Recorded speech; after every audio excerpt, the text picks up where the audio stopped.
Taloqdan keyingi 3-chi hayz kechikib ketsa, iddatni tamomlash. Savol. Assalomu alaykum va rahmatullohi va barakatuh. Bizning bir qarindishimiz eridan ajrashib ketgandan keyingi ikkinchi qatimliq hayzdan keyin 3-chi qatimliq hayz kelmay 55 kun o'tibdi. Bundaq ahvol ostida iddatga qanday hukm qilamiz? Uning iddati to'shqan hisoblanamdi yoki 3-chi qatimliq hayz kelguncha davomli saqlamdi?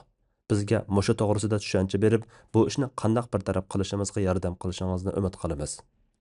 Javob. Va alaykum assalom va rahmatullohi va barakatuh. Barliq hamd sanolar Janobi Allohga bo'lsin. Durud va salomlar payg'ambarimizga, u zotning oila tavobatlariga, ashablariga va u zotga toki qiyomatgacha ergashganlarga bo'lsin.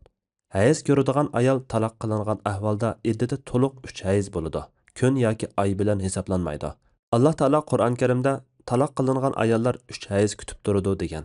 Bu hayz ko'radigan ayollar haqidagi oyat. Buningga asosan taloqdan keyin 2 hayz ko'rgan bo'lsa, toki 3-chi hayzni ko'rib, uningdan pok bo'lguncha iddatdan chiqmaydi. Buningga asosan taloqdan keyin 2 hayz ko'rgan bo'lsa, toki 3-chi hayzni ko'rib, uningdan pok bo'lguncha iddatdan chiqmaydi. Hayzning benormal bo'lishi iddatni to'liq tamomlashdan to'sib qolmaydi. Undaq bo'lgan ekan, bu ayol 3-chi hayzni kutib turishi lozim. Agar 3-chi hayz bakli kechikib ketsa, oxirgi kelgan hayz to'xtagan kundan tartib 1 yil o'tsa, andan hayz iddati to'shqan bo'ladi.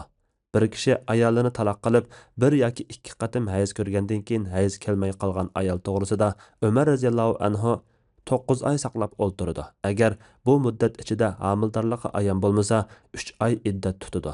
Bularning to'plami 1 yil bo'lgan bo'ladi degan. Bu vaqalik muhojir va ansarlar bar so'rinda bo'lgan. Uningga hech kim e'tiroz bildirmagan.